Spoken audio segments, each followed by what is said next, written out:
پیر صاحب خو موږ نه پېژنو دیندار سړی توره چرګه یې یاده کړه په هغې تعویض کوي وایي ما سره شته دی د باندې به یې خرڅه کړه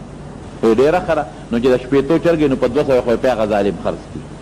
دی مو چې اوس تورنګو ته ځم او چرګه راوړم خو بلا پیسې پې لګي کرای باندې راشه له 100 روپۍ ګرانه ده خو قصه چرګه دې والي دلې یې راوړي ها دا چرګه مې واخېسته دا وال وایي ښه ته بار کښېنه